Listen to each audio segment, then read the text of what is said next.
Hi, Elaine. Hi, Holly. Hi, Neil. Hi, Heather. Hi. Hi, Danielle. Hello.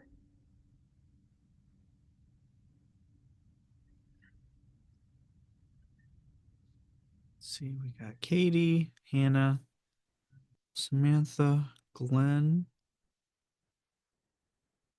Hayden. Hayden. There's Bex coming in.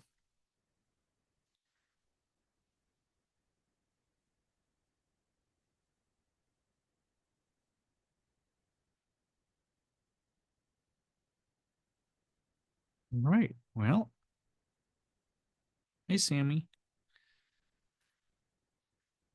All right.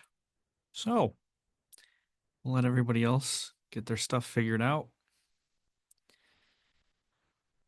Start with you, Holly. This is your first start on camera.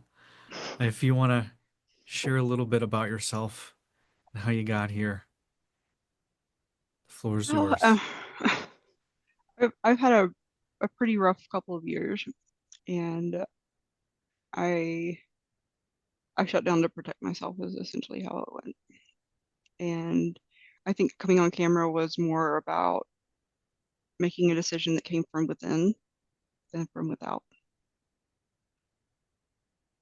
And I think there are a lot of elements to it, and I've talked about a couple of them. But the at the end of the day, I think it was about, you know, being fully seen again and trusting myself again and showing up fully and owning that and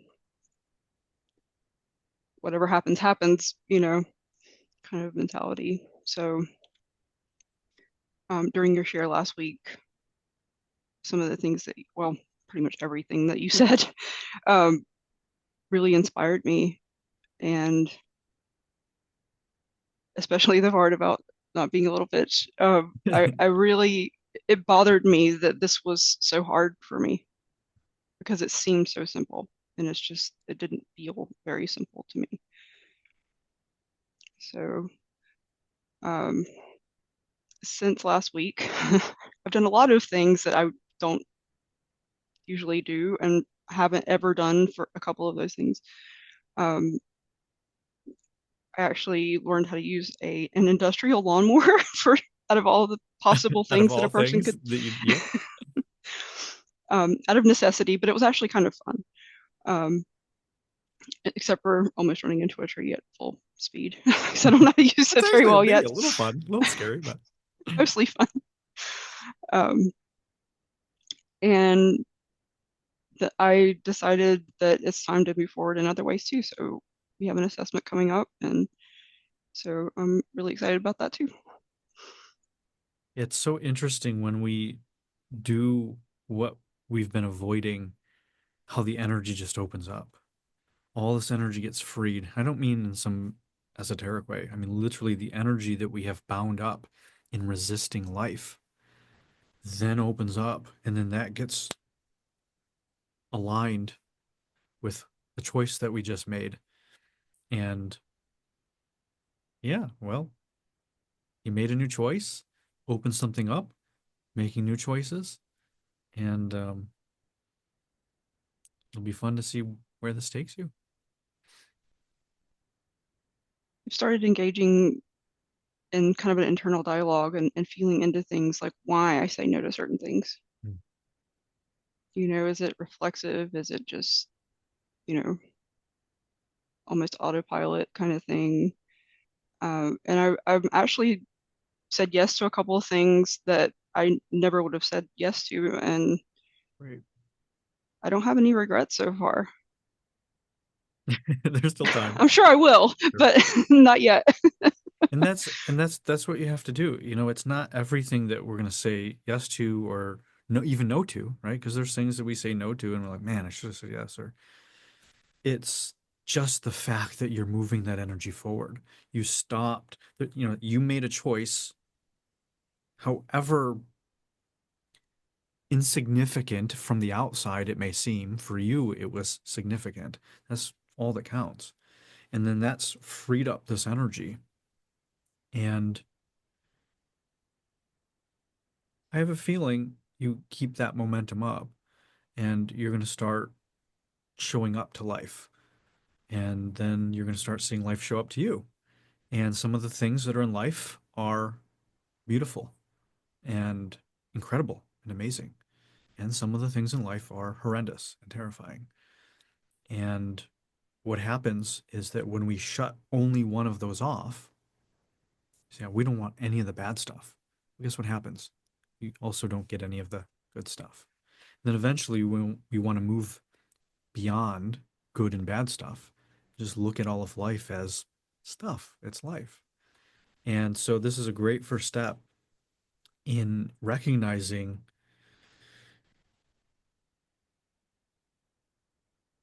you can't have one without the other. You cannot withhold love and receive love. You cannot give without receiving. You cannot just shut off your giving and be able to receive functionally. You cannot avoid all of the negative emotions and still experience and feel all of the positive ones. And I talk about this in the book. And the danger is people usually do one or the other, right? They seek the highs and they run and reject from the lows. And so what happens is on one end is everything becomes flat. Everything becomes muted. The emotional experience of life just goes because it's a wave. Mm-hmm. You cannot change the top, the crest of a wave with the valley of the wave, right? You can't change only one of those without affecting the other. It's the it's the principle of mutual arising. And so the light and the dark are one, right? Mutual arising. You can't get rid of one without getting rid of the other. And this is one of the fundamental dramas that gets played out in humanity is that we're all trying to get rid of one, whichever one that might be. And it's like imagining going around the room and trying to make sure everything faced up. Everything facing up. Turn all the chairs got to face up, all the plates got to face up. The book gets to face, everything's facing up because up is good. Up is the right way. And so we just go crazy. And without knowing what up is, we don't know down. And without down, we don't know up. This is the nature of a um, dualistic physical existence. Now we learn, some of us that there's something beyond that, and it's not without it. So, yes, there is something beyond duality and polarity. Um, but if that's the only place you live, you ain't here. And then it comes back to the false premise and notion that not being here is where you're supposed to be. You're supposed to be somewhere else except here. And it's like, I don't know. Some people have a theory that everybody, all the souls, this is where it's supposed to be. This is where the action's happening. This is in the game. Um, I don't know what to say about an actual metaphysical thing like that, but just from a practical place, we're alive. There's a reason that we're humans experiencing it this way. And so when we start to say that one way should be and the other shouldn't, then well, that's okay, right? Because that's part of the game. And you start to realize that just like waves, when you try to lower one, you lower the other. And so what happens is you lower and lower, lower all the negative, all the danger, and what happens is you just sanitize everything. Everything gets flat. And maybe you're safe, but you're also not alive. And so it's not that we want to go out and purposely seek danger, right? Because that's going to be the other side, where you're just trying to chase these highs, and what's going to happen is you're going to be on the roller coaster, right? So these are the two extremes, where you're just having all these highs and lows. Ah! That doesn't work either. That creates a lot of suffering. Well, also, muting everything creates a lot of suffering. It's just that you're so numbed out and dissociated, you don't even realize you're suffering. And so I get on calls with certain people, and that's what they've done. Mhm. They don't realize how much suffering they're in because they can't feel anything, because they shut off all the feeling in order to not feel anything. And that leads to a lot of suffering. So, what you're experiencing is right. How do we let ourselves experience more of either or? By saying yes to life, we experience more of life. And some of that might work out. Well, everything really works out, but some of it might cause us sorrow and sadness and fear, grief, and some of it might result in joy and bliss and pleasure and adventure and curiosity. And so to conclude with this is that you're at a place, a perfect opportunity, as I see in the book, to to fully experience life, right? Not getting, we're not pushing away the shadow, trying to get rid of it, making it wrong. We're also not working on a persona, right? To hide our vulnerability and to create this sterile bubble. You know what happens when you live a sterile life from a molecular biological standpoint? You get sick really easily, right? You're Mhm. very susceptible to disease because you haven't been exposed to it over time to build up your immune system. So they also noticed that in hospitals, have you ever heard of superbugs?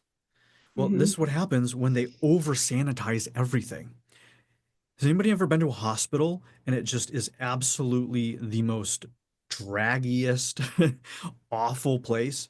It's white and sterile. It smells like bleach, and everybody's sick and obese and unpleasant and sad, and everything's so dire and serious, and everybody has to be sanitized beyond all comprehension. There's no plants, there's no life, there's no sunshine, it's fluorescent lights. Not knocking what doctors do. A lot of doctors and a lot of that has saved a lot of lives. And there's still something that gets cut off when we sterilize life. And so the invitation in this work is not a rejection. It is not an avoidance. It is not a hiding.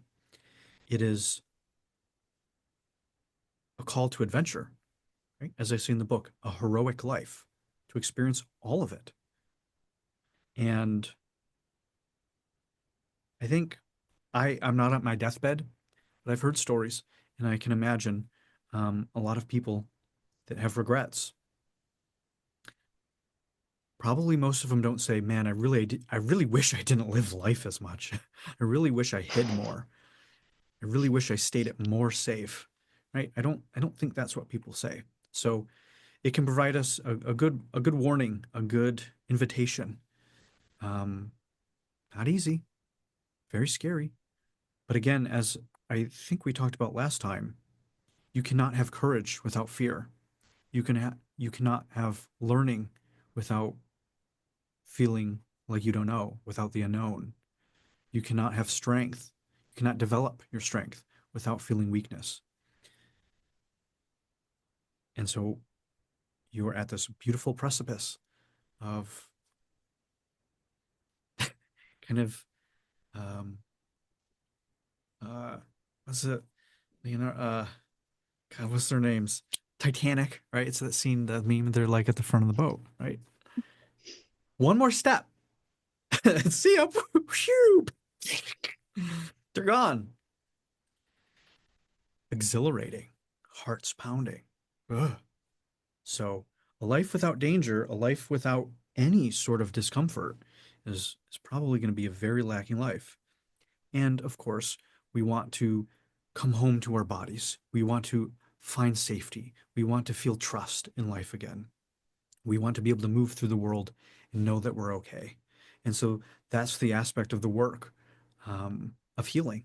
Right? We heal our traumas. We heal all of these things that are preventing us from having an appropriate, a highly functional relationship with life. That hit Sound me good? like, Hmm. Go ahead. Who is speaking? sorry. Yeah, Yeah, go I'll ahead. speak, Andrew. That hit me like really deep. I feel like I've come to a realization just in the past couple days that I've been chasing joy so much in my life for so long that when I think back, I think probably from like the age of 10 or something till today, there's just been this undercurrent of sadness, just this undercurrent of sadness that just pervaded my life that I tried to ignore so much. And as I kind of went through life, it's almost like the more joy I created or the better that my life got, the more painful it became until I had to walk away from it when I thought I had everything that I wanted, you know? And and it's almost like now when I do something that brings me joy, it's almost like there's a recoil effect that firstly I can't even experience the joy. And secondly, when I come off like the joyous event, like I went camping recently, and when I come off that joyous event, it was a fantastic weekend, but it's almost like I feel the sadness so much more, and it hits me so hard. Um, it's almost like it hurts more, and so I guess maybe that's that roller coaster thing that you're talking about. But anyway, I could really relate to that because it's how it feels. It feels like, huh, like there's this undercurrent of sadness that's just been running my life. Like I understand now those words that you use, the emotions run your life. Right. Because there was this undercurrent of sadness that I never dealt with, that I never came to a relationship with, that I just spent my life just chasing joy, chasing love. I had a realization today that I think I just kept chasing love like my whole life. Maybe because I just never had real self-love, you know? I just had that thought. Right? Chasing implies what? You don't have it. I'm, yeah, Yeah. And so feel the difference. Just try this on. Just words. Chasing love, allowing love. chasing love, allowing love, Inviting love, offering love. inviting love, offering love, Taking love, forcing love. taking love, forcing love. You feel they all have a sort of different feeling. Yeah, Oftentimes, it's not the thing, it's our relationship with it or to it.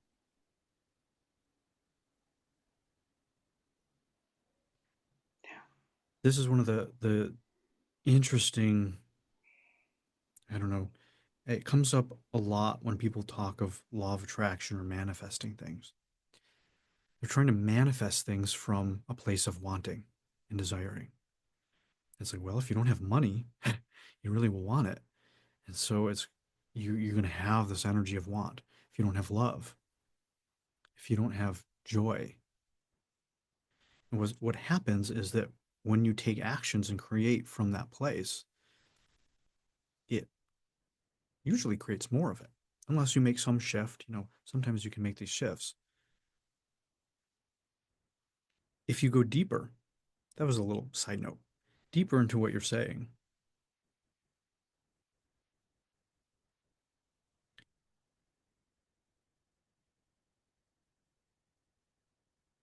the what it really feels like you were doing was avoiding sadness, or else it would have worked.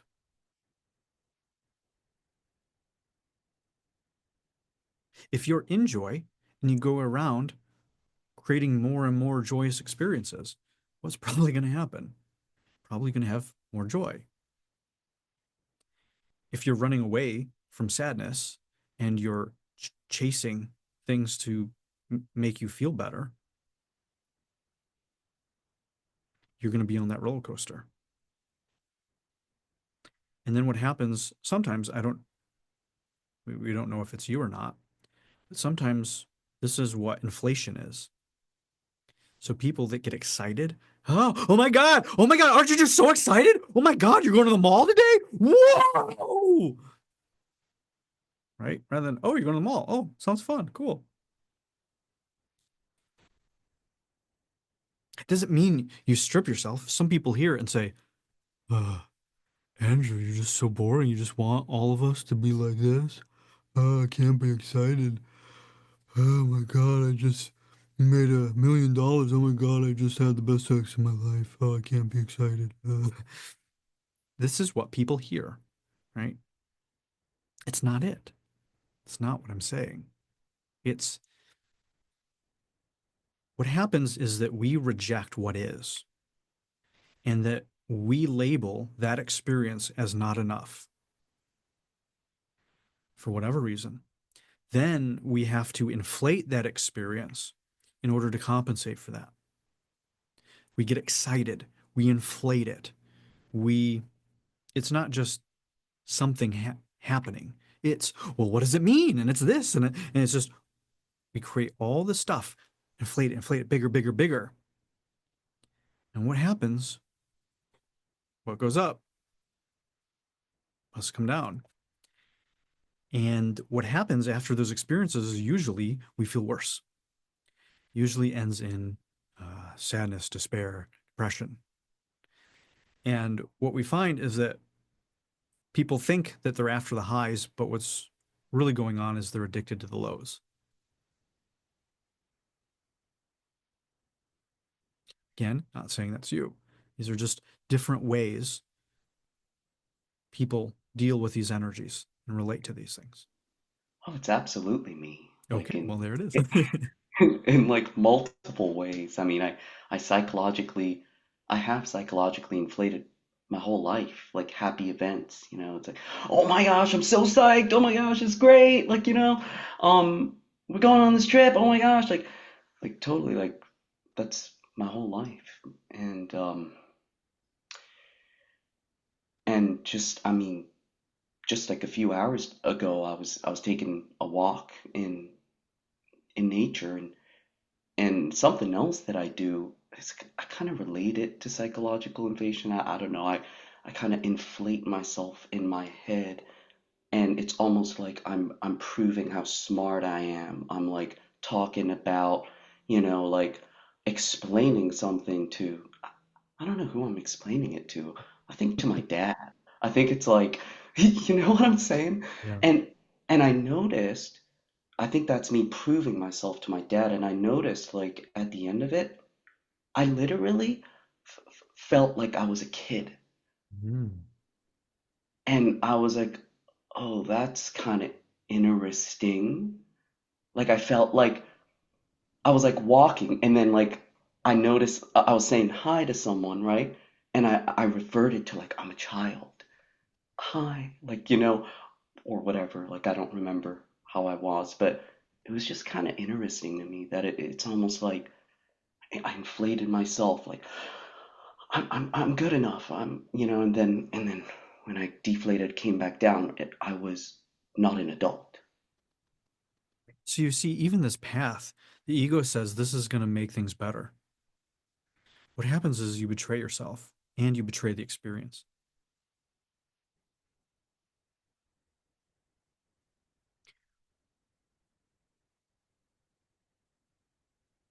It's almost an insult,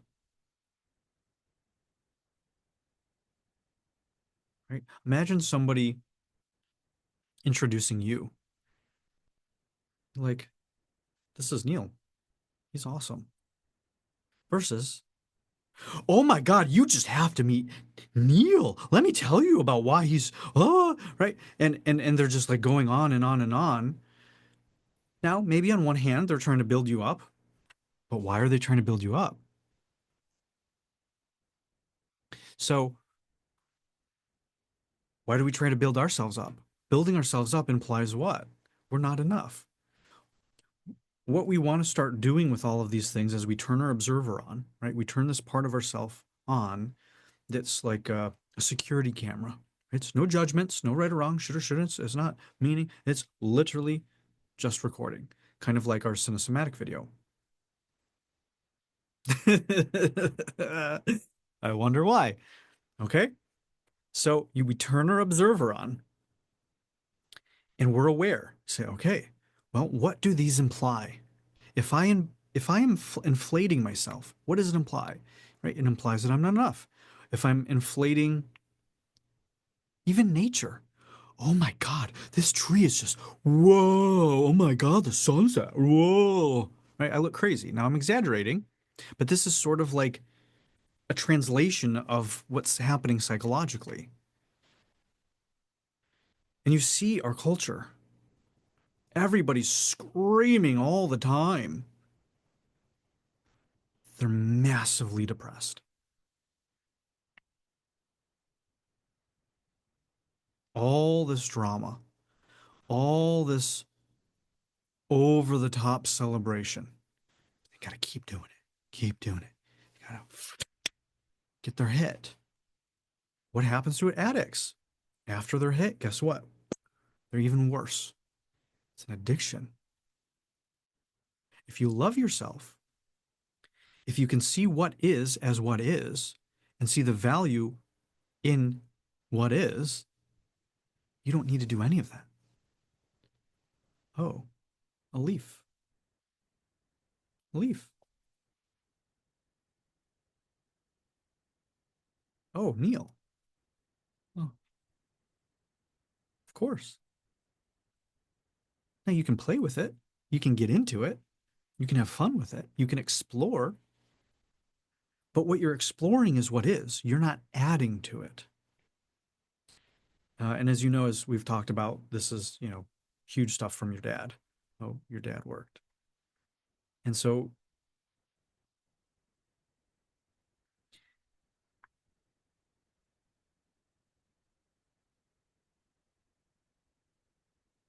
we don't realize sometimes when we do these things that we're actually putting people down.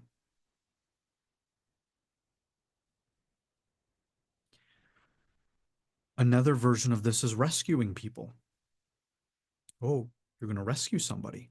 Oh, how benevolent of you. How superior of you to see another human not capable of helping themselves. I'm talking about emotionally here, guys. We're not talking about someone's on a fucking water and we're throwing them a raft, right? Emotional rescuing. Even with children, you you treat children differently than adults, but there's a lot of studies done how children will look to you to see how they should respond. If they should be hurt by getting bonked on the head, right? They've done these studies. So they're looking towards to you about what is okay and how they should respond. And if you go and run and rescue them and you keep rescuing them and say, oh my God, right, they're going to feel helpless. They're going to become dependent on you. If they fall and they need help and you come over and help them up, that's one thing. And you teach them how to get up themselves. And if they're in real danger, right, of course, you come and take care of them. So oftentimes we think we're doing these wonderful things.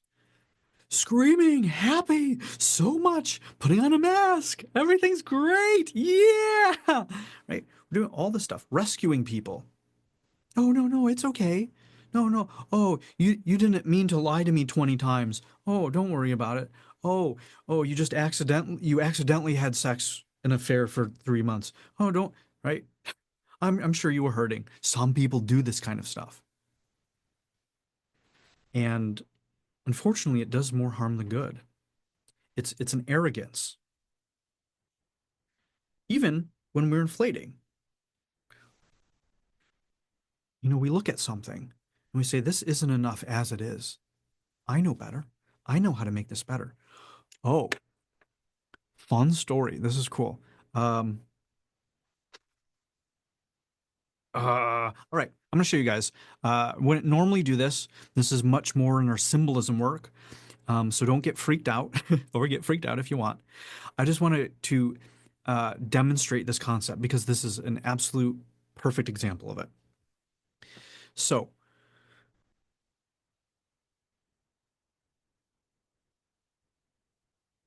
we were doing a retreat in Italy, and we saw a fresco on the wall. And Italy is very, very Catholic, and it was of the Madonna, Mother Mary, and baby Jesus.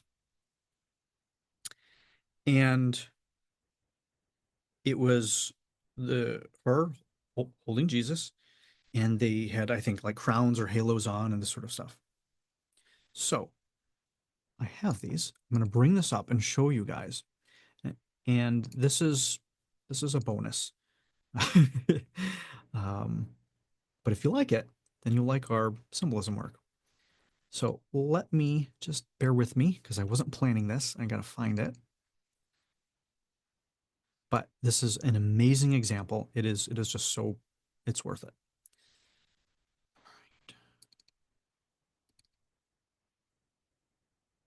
Okay.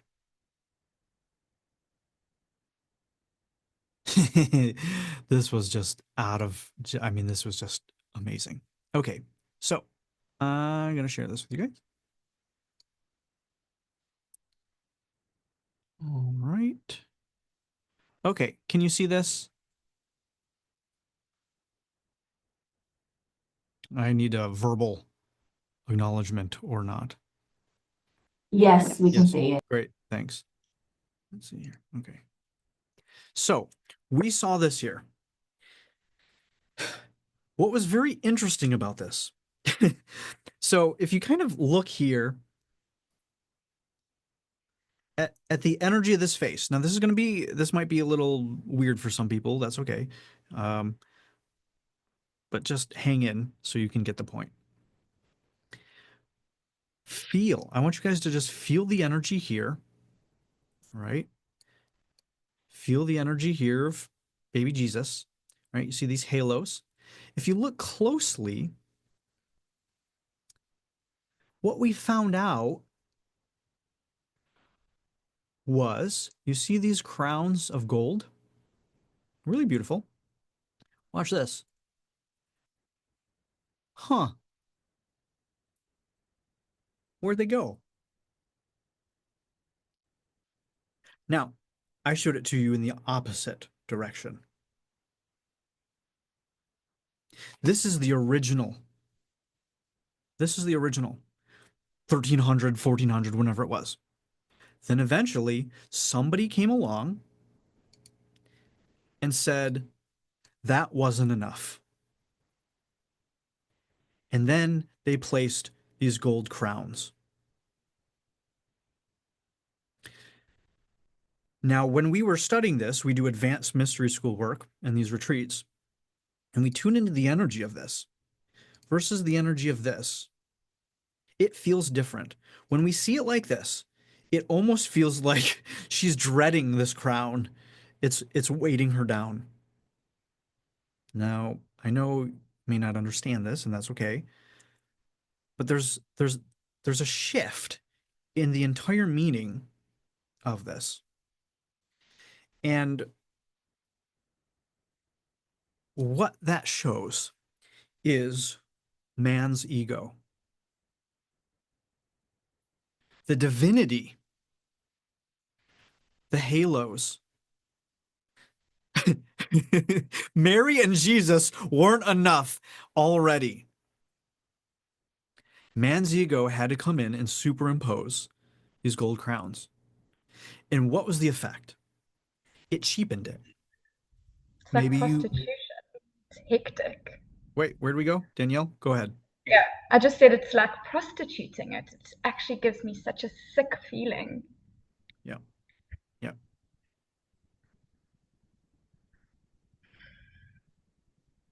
It's a perversion.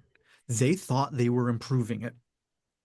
And to some people, it may be. But in feeling, if you really go into the energetics of this, what does it imply? The original painter didn't get it right, right? All these implications. Someone's ego came along. Maybe it was a king, prince. Hey, everything needs to have gold crowns on it, whatever.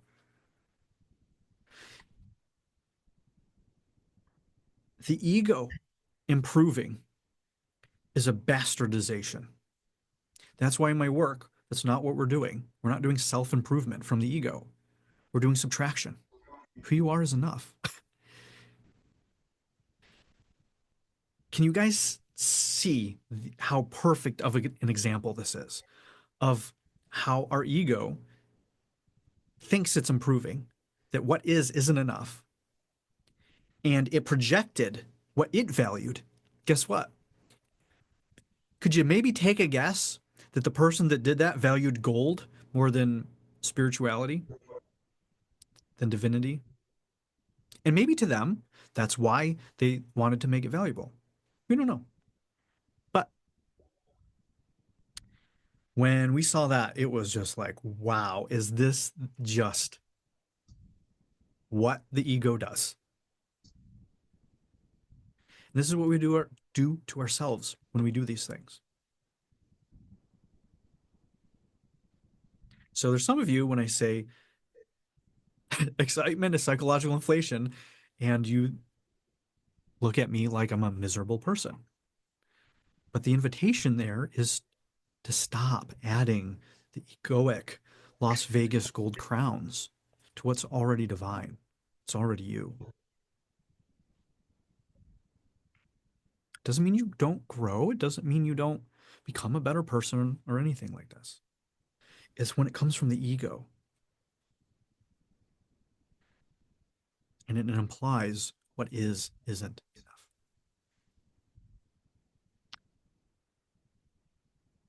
Thoughts, anybody? Go ahead. The floor is yours. Whoever gets there fast enough.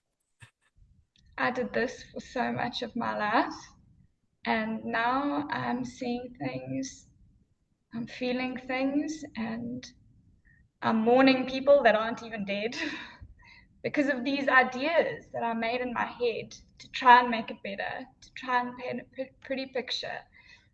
And now I'm okay with it not being okay and seeing it for what it truly is and not trying to make it better or pretend it was in a certain way. Just was part of my journey, and that's okay. And I no longer have to excuse other people, but I have a responsibility to stop that.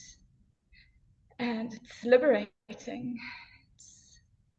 And from cutting off those parts of myself, now having a relationship with that part of myself and allowing space for it, it's like developing this relationship, seeing more and letting go more, cutting those parts off. Like, no, I'm not this, not this, not that. I don't have to prostitute myself. I don't have to psychologically inflate it. This was part of my journey. It might not be pretty, but that's what made me who I am now, and that's okay. And trying to And make it and trying to make it pretty devalues the stuff you went through. Trying to paint a pretty picture about awful things in the past actually devalues it. And then we do this out into the world's shadow. Oh my God, those people are doing this shadow stuff. Well, we just got to reframe it, right? We're not comfortable with what is. When you can be comfortable with what is, your own shadow, guess what? I did some bad stuff. Okay. And it was bad. Full stop. Not, well, I did bad things and I was learning so much from it. And these are the reasons why you should not think I'm such a bad. No, you sit with it. Yeah. Are you willing for the world to see you as an awful person, to sit in your truth of what is, in order to sit in the truth with what is? Not in order to get through it, or to become enlightened, or to get better, or have the world forgive you, but to actually be with what is. Accept it. Now, the result of that, of course, is going to be healing, is going to be transformation, is going to be moving forward and, becoming better, right? But if we try to paint a prettier picture, if we try to cover it up, if we try to rationalize it, right, that's all rationalization is a kind of inflation. And all of this is a rejection of what is. You cannot move forward in your life if you reject what is. and just sitting in silence, not having a meditation on or not having music on, just sitting in silence and waiting. It's so incredibly powerful because I've never had a relationship with that part of me. Now all of a sudden I'm allowing the space, and it's healing and revealing, because you see, like Neil, you were saying, you can see why you did certain patterns, you had certain patterns, but you can change them. um,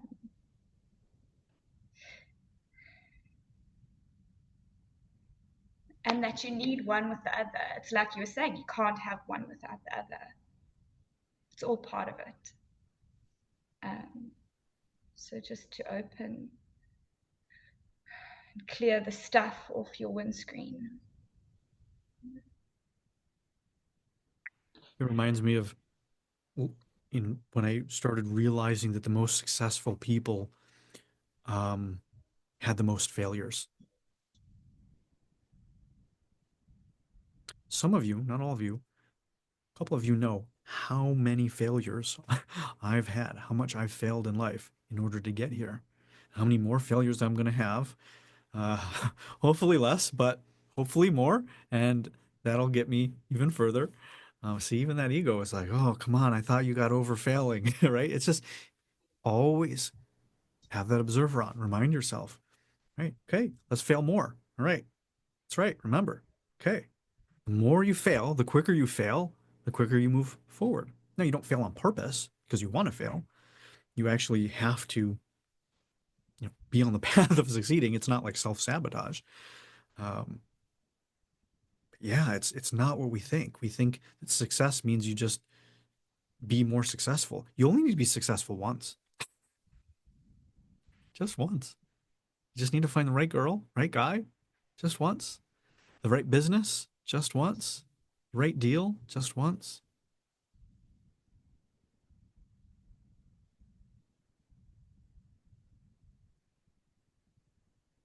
And it's the constant tripod. It's like the body, mind, spirit, body, mind, spirit.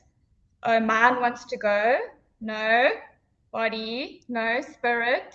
It's like to be in correct relationship with it all. And it's all part of it. It's beautiful.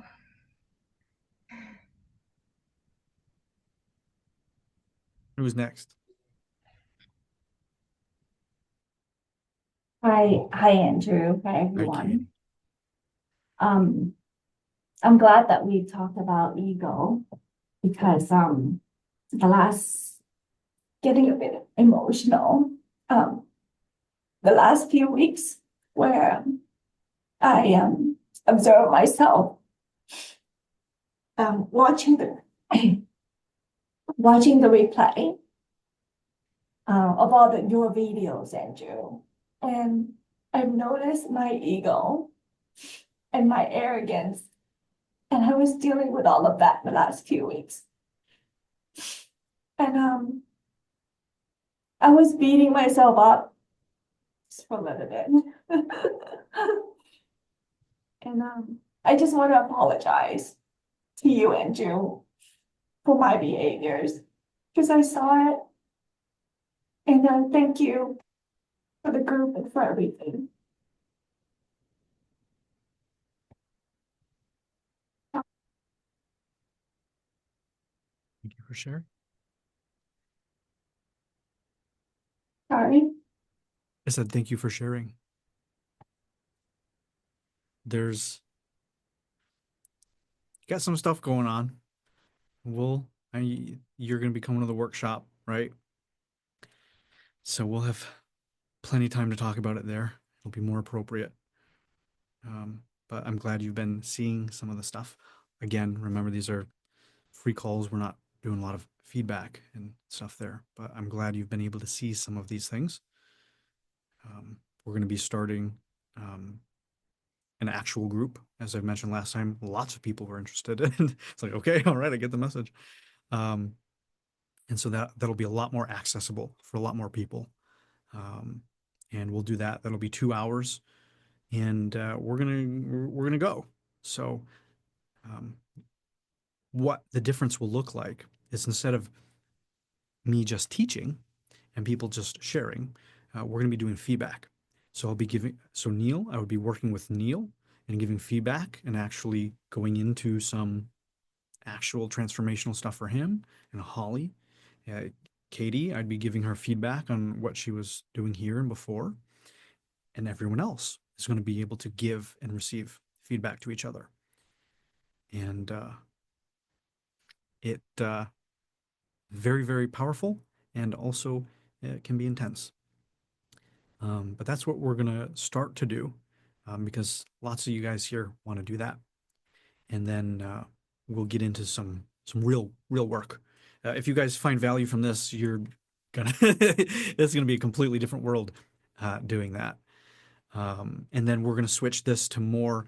At some point, we're gonna have a lot more new people coming in as I start opening up to the public, and then this will switch to more teaching. I'm gonna go over book concepts, some Q&As and stuff like that. So just as a heads up, I'm going to be in the group. I'll be putting up a form. So if you're interested in, just join that wait list, and probably officially starting it in December. We might have a few free calls just for everybody to kind of get a feel of what it might be like. But yeah, so that's where we'll actually would help Katie with what she said and what's going on, in Neil, in Holly, even though it's, as you guys can see, it's already helpful for them even without doing that. And I hear it's helpful for others just watching it happen. So if you like that, it's going to be called the fellowship. So when you see that, that's going to be what we're talking about here.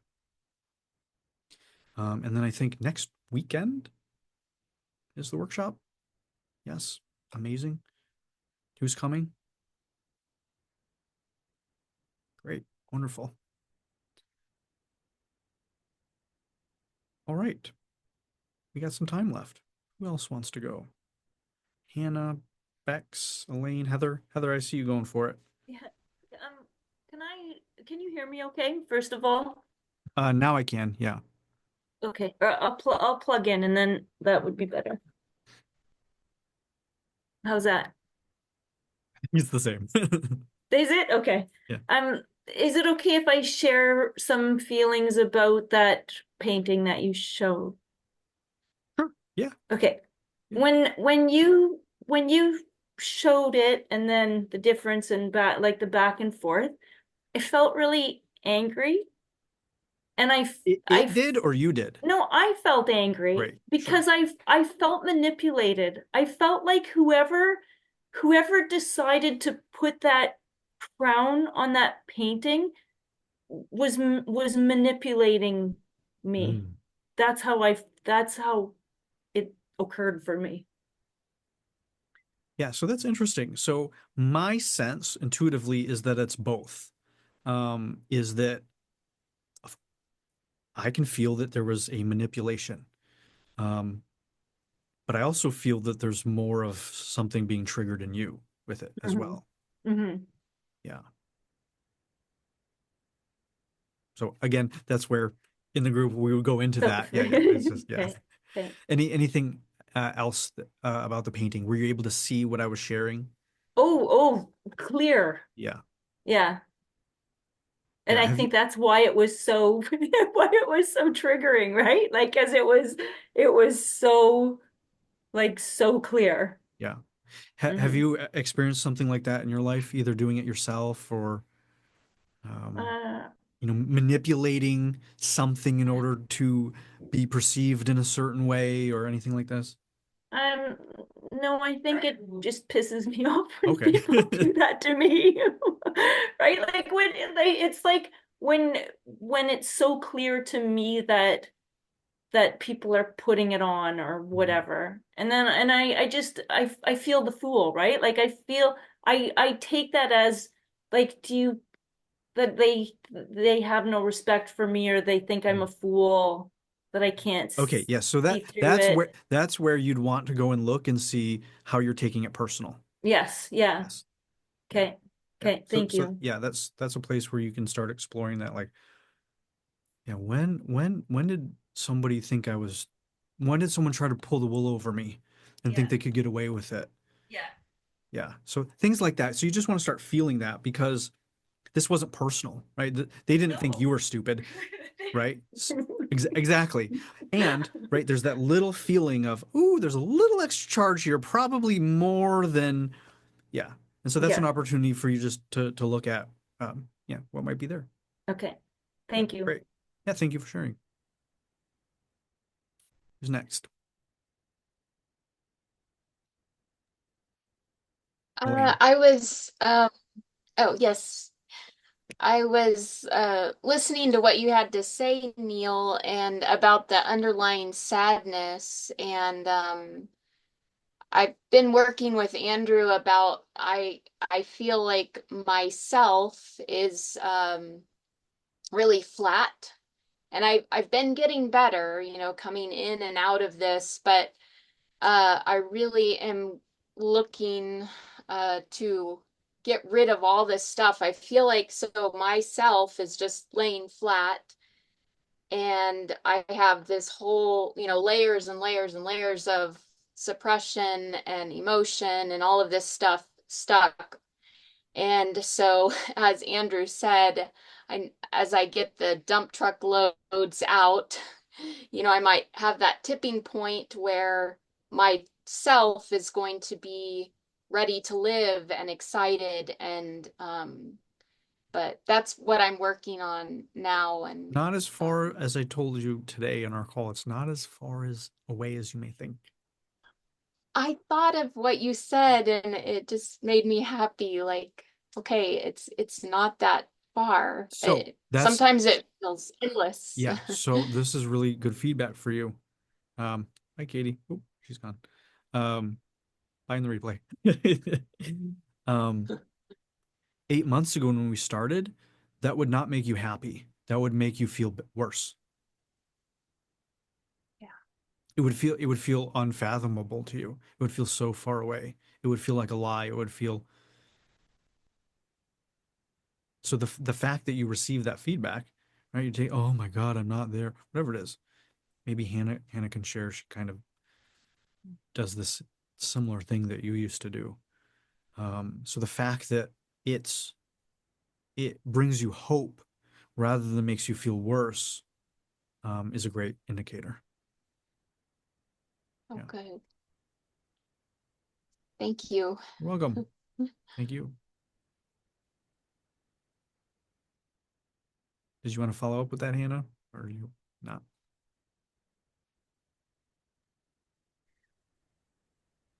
Yeah, I'll Orienting. Yeah.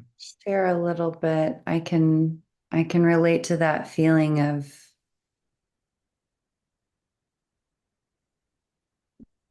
being told it's not that far away and not believing it. And I'm I'm working really hard to rewire this, but there's still part of me that thinks that I'm going to get to a point where I will just get praise and like the feedback will be done and it will be okay, great. You did great. You did Yeah, it. you've separated feedback and praise. Praise Yeah. could be considered feedback. Yeah. Mhm. And so if I'm not getting, Yeah, I'm gonna pause you. You guys see when I said that, it didn't really penetrate her. She didn't believe it. She's agreeing with it, but it doesn't really, it's not really clicking because it's still separated. Because when she hears the word feedback, she feels pain and being made wrong and criticism and attack and negative.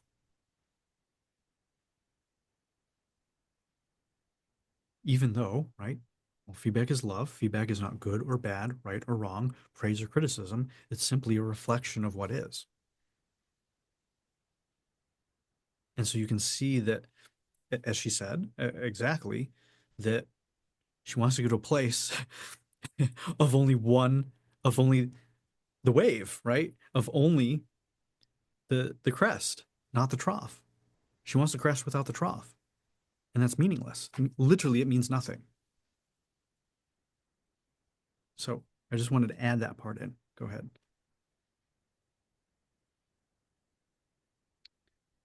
um,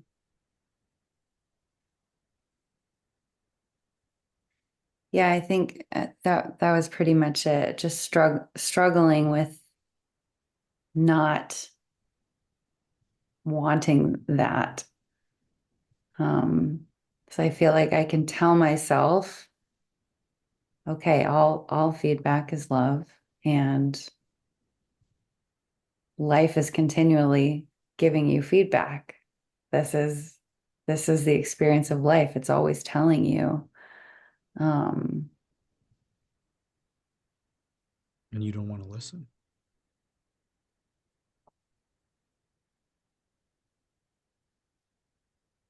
and I just want it to tell me I'm doing a good job so badly, even though I tell myself that this is not, this isn't it. Like I can tell my brain, but I haven't been able to shift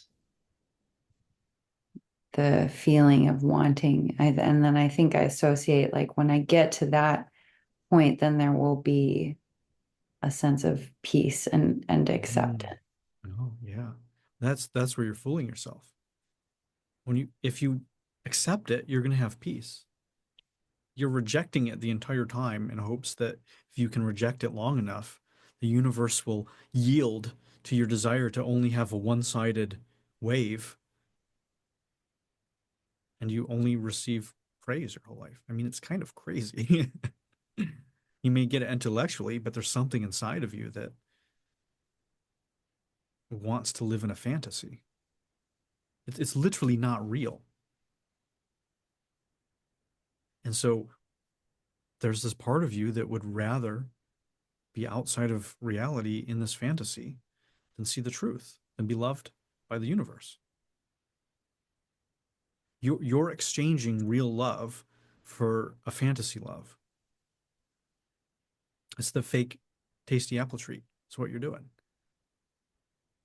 You're just, your version of it is just praise, which you've equated to love, right? Feedback is not love to you. Feedback is, abuse or mean or non-supportive.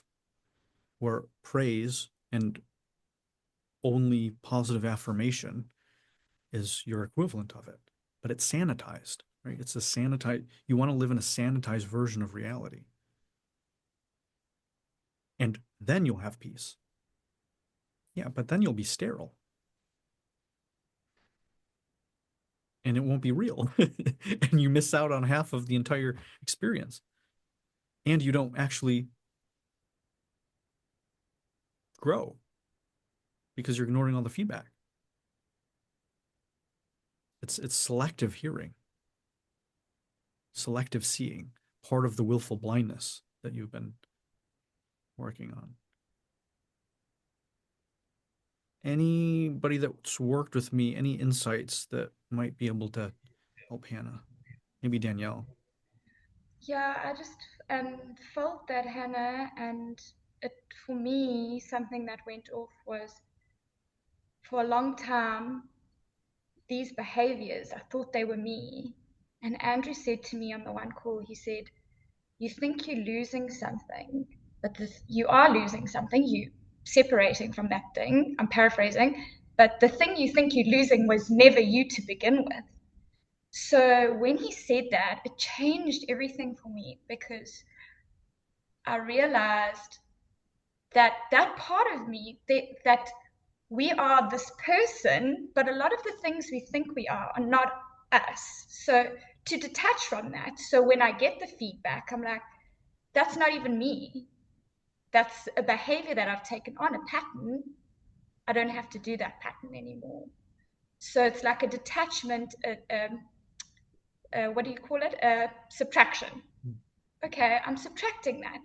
Those things are what served me a long time ago when I was a child, and they protected me. So they served me. They no longer serve me, and they're not me. They maybe protected me, but it's not even me. So separating myself from that and going, understanding that it's not even me. I wanted validation from these people.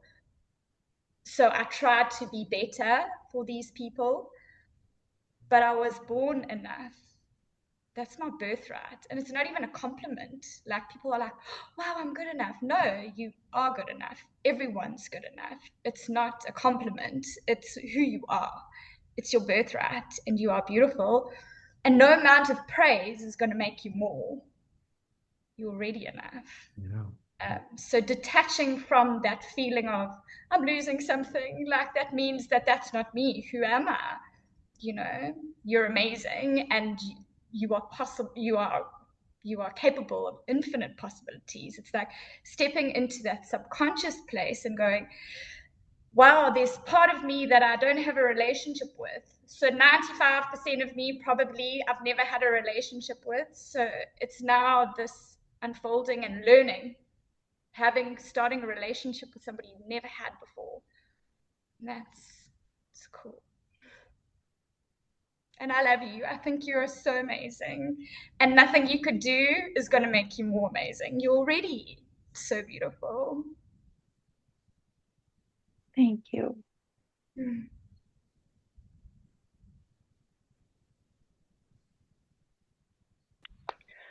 I have something to add too.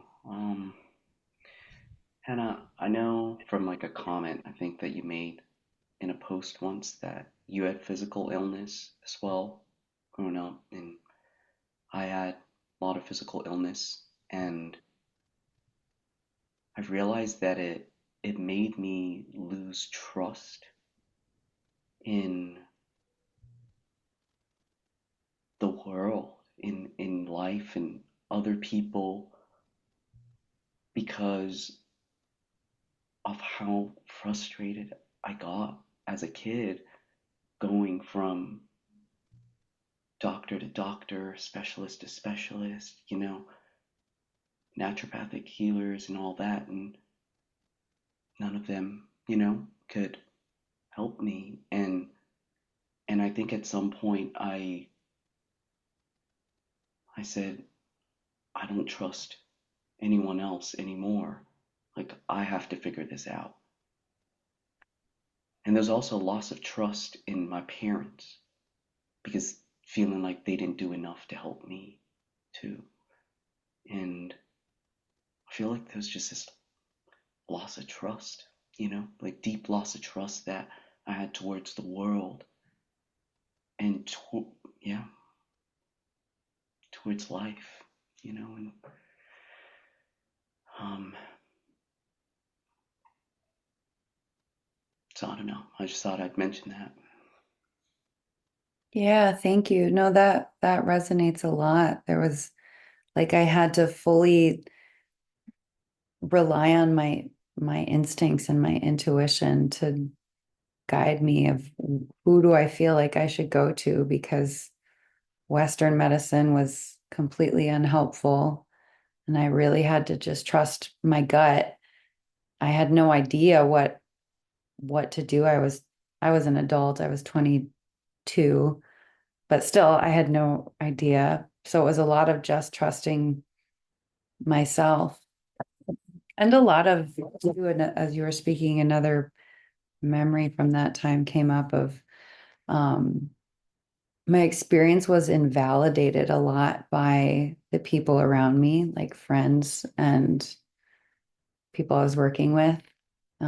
Yeah, because they're like, well, you don't look sick. You look fine. Well, you're doing this. Are you I feel like you're hamming this up. And I had Lyme disease. And yeah, a lot of invalidation. And I'm like, no, I really like, I need to go lay down right now, or I'm gonna like have a panic attack. Like I can go lay down in my car. Like I just need to go lay down. And everyone was like, not everyone, but a lot of people close to me did not understand. I mean, they'd never experienced anyone with illness like that, so they didn't know, but yeah. That's an unlock right there. Yeah. Yeah, because you've been taking the feedback and invalidating yourself with it and then attacking the feedback for invalidating you. Mhm.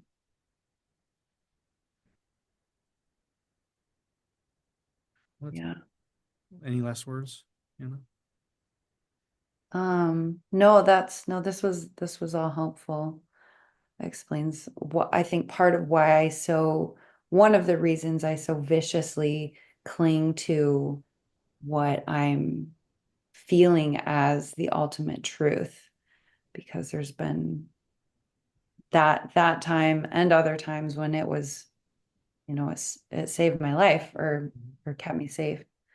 And so to abandon that, feeling like I'm abandoning that, um, is so challenging for me.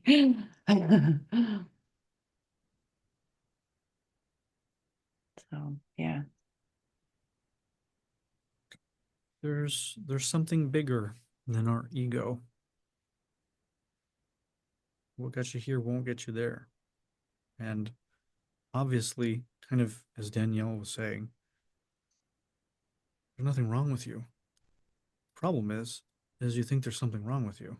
And you're taking all the feedback to mean that there's something wrong with you, rather than these are the things that aren't you, that if you would stop, will get you closer to you.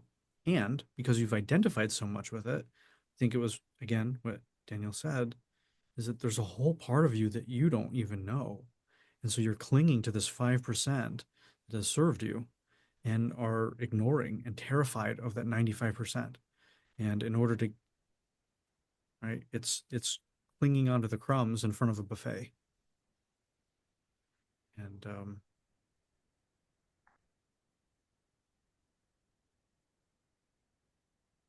as Holly can tell you, it takes courage.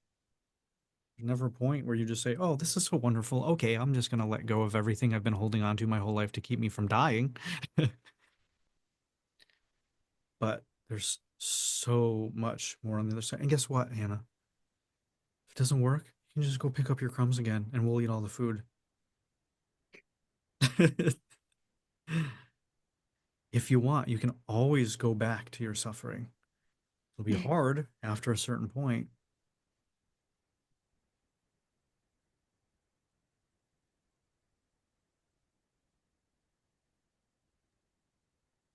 Can I say something real quick? Yeah, we'll end with you. We'll start with you and end with you.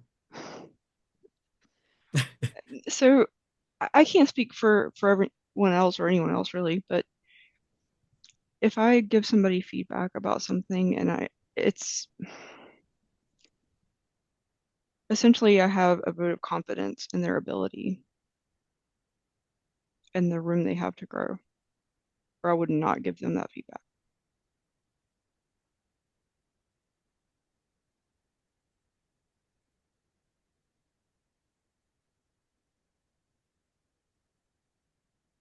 Thank you for sharing.